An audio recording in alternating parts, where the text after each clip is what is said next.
Hello friends, मैं आपका स्वागत करता हूं अपने यूट्यूब चैनल आज़ाद एजुकेशन में। और आज की इस वीडियो में मैं आपको बताने वाला हूं जावास्क्रिप्ट वेरिएबल्स के चैप्टर के बारे में। कंप्लीट वीडियो ये हमारी होगी और इस वीडियो को आपको देखने के बाद कंप्लीटली जो जावास्क्रिप्ट के वेरिएबल्स का चैप्टर आपका दे एंड हो जाएगा। तो इस वीडियो को आप शुरू से लेकर लास्ट तक जरूर देखिएगा। तो चलिए शुरू करते हैं इस वीडियो को। तो इस वीडियो में क्या क्या हम टॉपिक्स कवर करने वाले हैं, सबसे पहले मैं उनके बारे में बात करूँगा।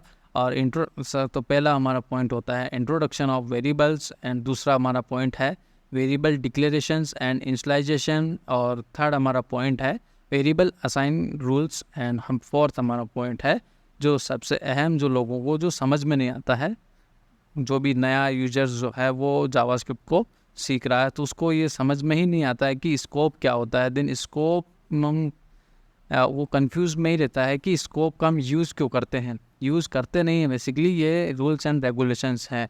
तो वो सब इस 4 टॉपिक्स जो है हम इस वीडियो में कवर करेंगे। तो वेरिएबल्स का यूज़ जो है हम प्रोग्रामिंग लैंग्वेज के अंदर हम डेटा को स्टोर और मैनेज कर सके, इसीलिए हम वेरिएबल्स का यूज़ करते हैं। तो जावास्क्रिप्ट के अंदर जो है 3 टाइप से हम वेरिएबल डिफाइन कर सकते हैं। तो पहला हमारा टाइप होता है वार, लेट एंड कॉन्स्ट। तो इन सभी के बारे में हम बात करने वाले हैं। इन तीनों वेरिएबल डिफाइन करने के जो कीवर्ड्स हैं जावास्क्रिप्ट के अंदर, इन तीनों के ऊपर हम बात करने वाले हैं। इन तीनों के ऊपर असाइनमेंट रूल्स भी होंगे, देन इनका स्कोप भी डिफरेंट टाइप का होगा। तो सबसे पहले यहाँ पे मैं वार को डिफाइन करता हूँ। तो वार कीवर्ड हमें टाइप करना है, देन हमें हमारी वेरिएबल्स का नाम देना है। तो यहाँ पे मैं वेरिएबल्स का नेम यहाँ पे मैं देता हूँ नेम, और यहाँ पे मैं असाइन कर देता हूँ उसको वैल्यू। तो ये वैल्यू जो है ये बहुत सारे टाइप्स की होते हैं। डेटा टाइप्स जो होते हैं वो बहुत सारे टाइप के होते हैं। ये string, number, float and decimals and arrays, object and the boolean format, ये किसी भी फॉर्मेट में हो सकती हैं। तो आपको घबराना नहीं है कि ये जो है मैंने यहाँ पे स्ट्रिंग की क्यों लिया है। तो यहाँ पे हम डेमो पर्पज से हम यहाँ पे मैं स्ट्रिंग का यूज़ कर रहा हूँ। तो यहाँ पे मैं जो है कंसोल लॉग कराऊंगा, तो यहाँ पे हम चेक कर सकते हैं तो नेम हमारा प्रिंट हो जाएगा। यहाँ पे मैं नोड.जेएस का यूज़ कर रहा हूँ।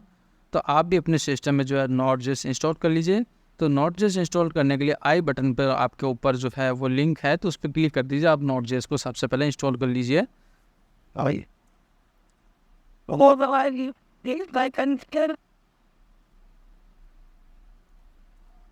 ठीक है, तो मैंने यहाँ पे क्या किया, फाइल को मैंने रन किया। फाइल को रन करने से क्या प्रिंट हुआ, यहाँ पे आज़ाद नेम जो है वो प्रिंट हुआ। तो यहाँ पे मैंने वेयर का यूज़ किया। अब यहाँ पे मैं डिफ़ाइन करता हूँ लेट, और देन मैं फिर से क्या करता हूँ, यूज़र नेम नाम की एक मैं वेरिएबल जो है डिफ़ाइन करता हूँ। देन उसको मैं वैल्यू असाइन करता हूँ राहुल।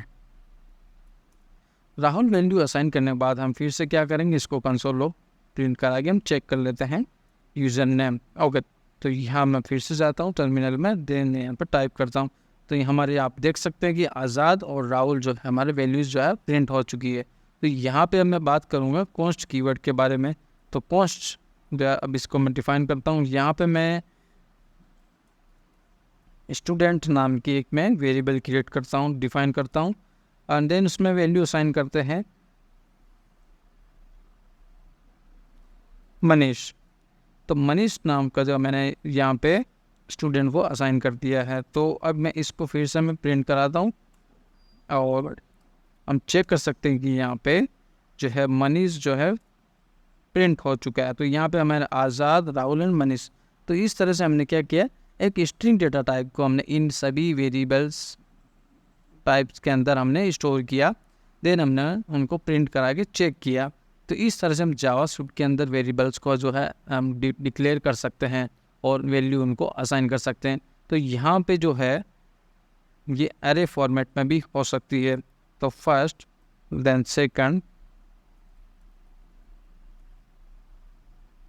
फिर से हमारी फाइल को रन करते हैं और चेक करते हैं। तो यहाँ पे आप देख सकते हैं कि यहाँ पे जो है अरे फॉर्मेट के अंदर हमारा जो है नेम प्रिंट हो चुका है।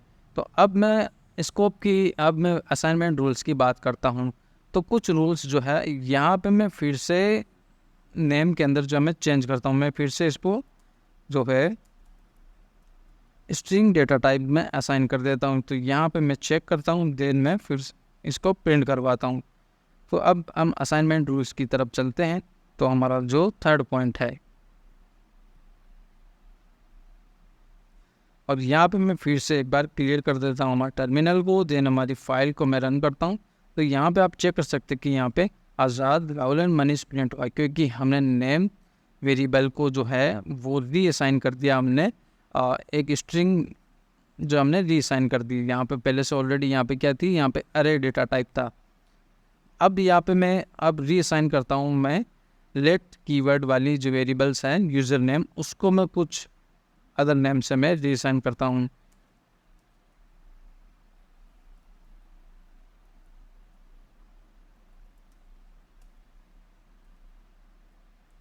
ठीक है, तो अब हमारी फाइल को फिर से रन करके चेक करते हैं। तो यहाँ पे आप चेक कर सकते हैं कि मनीष वन यहाँ पे प्रिंट हुआ। तो अब मैं यहाँ पे प्रिंट करता हूँ, रीअसाइन करता हूँ स्टूडेंट को। तो यहाँ पे हम चेक करेंगे बाद में कि यहाँ पे हमें एक एरर हमें मिलने वाली है। तो वो एरर क्या होगी मैं आपको अभी बताता हूँ।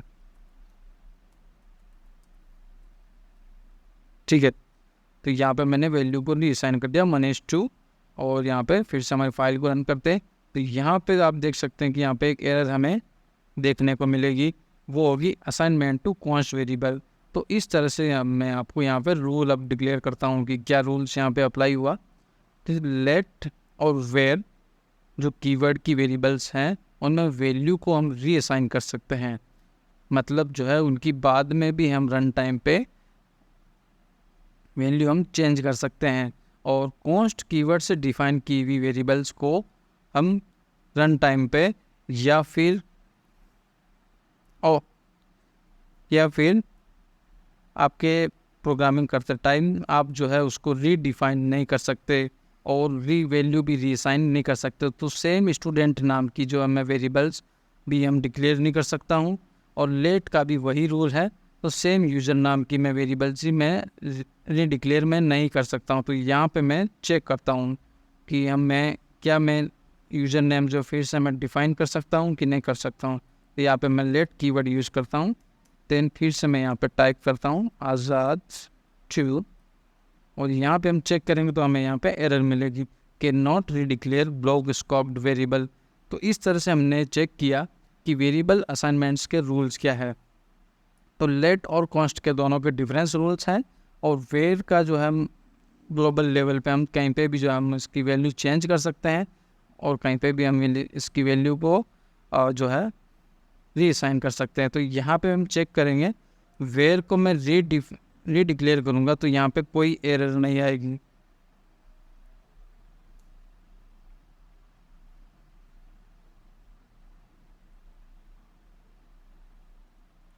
देखिए, तो यहाँ पे हम चेक कर सकते हैं कि हमारा जो है नेम वो प्रिंट हो चुका है।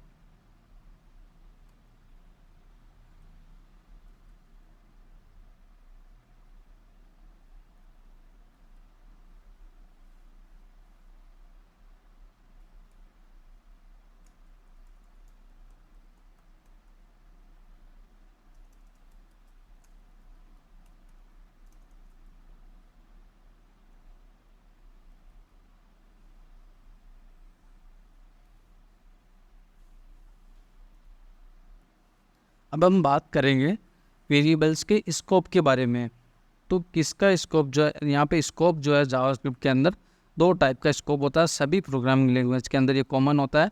एक होता है लोकल स्कोप, एक दूसरा होता है ग्लोबल स्कोप। तो यहाँ पे जो लोकल ग्लोबल स्कोप वो होगा वेयर कीवर्ड से डिफाइन की हुई वेरिएबल्स का जो है वो ग्लोबल स्कोप होगा। और देन तो यहाँ पे मैं क्या करता हूँ, अभी मैं सभी को रिमूव कर देता हूँ। ठीक है, रिमूव करने के बाद यहाँ पे मैं क्या करता हूँ, एक फंक्शन क्रिएट करता हूँ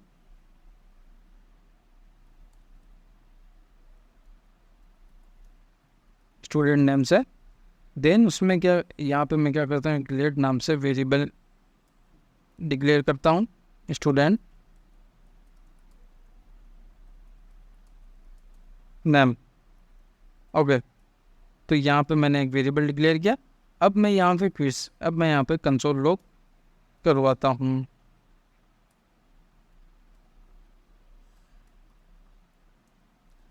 तो यहाँ पे मैं फिर से टर्मिनल को क्लियर कर देता हूँ और यहाँ पे हम चेक करेंगे हमारी फाइल को रन करके।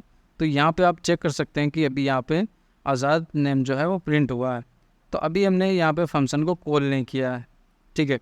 तो यहाँ पे मैं क्या करता हूँ, फिर से लेट स्टूडेंट नेम की वेरिएबल को डिक्लेयर करता हूँ और यहाँ पे मैं प्रिंट कराता हूँ वेलकम। और यहाँ पे मैं चेक करेंगे, अब मैं फिर से फाइल को रन करता हूँ और चेक करते हैं कि यहाँ पे क्या प्रिंट होगा। तो यहाँ पे आप देख सकते हैं कि फिर भी आज़ाद ही यहाँ पे प्रिंट हुआ, जबकि यहाँ पे प्रिंट होना चाहिए था अभी आपके अकॉर्डिंग वेलकम। तो यहाँ पे वेलकम प्रिंट नहीं होगा, यहाँ पे जावास्क्रिप्ट का जो है यहाँ पे स्कोप रूल्स जो है वो डिफ़ाइन होता है। तो यहाँ पे जो है इस वेरिएबल का स्कोप जो है लोकल स्कोप होगा और इस वेरिएबल का स्कोप जो है वो ग्लोबल स्कोप होगा, क्योंकि इसको फंक्शन के आउटसाइड डिफ़ाइन किया गया है और इसको जो है फंक्शन के अंदर डिफ़ाइन किया गया है। तो इसका जो स्कोप होगा वो इस फंक्शन के अंदर ही होगा।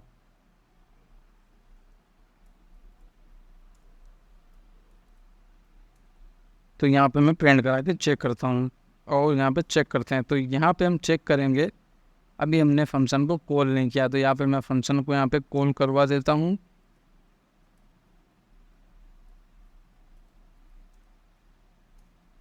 ठीक है, अब यहाँ पे चेक कर सकते हैं कि वेलकम और आज़ाद दोनों हमारे जो है वैल्यू प्रिंट हो चुकी है। तो इस तरह से हमने क्या चेक किया कि वे हमारे लेट कीवर्ड का स्कोप कहाँ तक होता है। तो सेम पोजीशन पे मैं चेक करता हूँ कॉन्स्ट को। तो यहाँ पे मैं चेंज कर देता हूँ कॉन्स्ट और दोनों को मैं प्रिंट करता हूँ, ठीक है। तो लेट और कॉन्स्ट दोनों का स्कोप जो है वो इनके पैरामीटर्स के अकॉर्डिंग होता है। जैसे जिस फंक्शन में हमने वेरिएबल्स को डिक्लेयर किया है तो उसका स्कोप जो है उसी फंक्शन के अंदर होगा। यदि हमने उसको बाहर डिफ़ाइन किया है तो उसका स्कोप जो है ग्लोबल स्कोप हो जाएगा।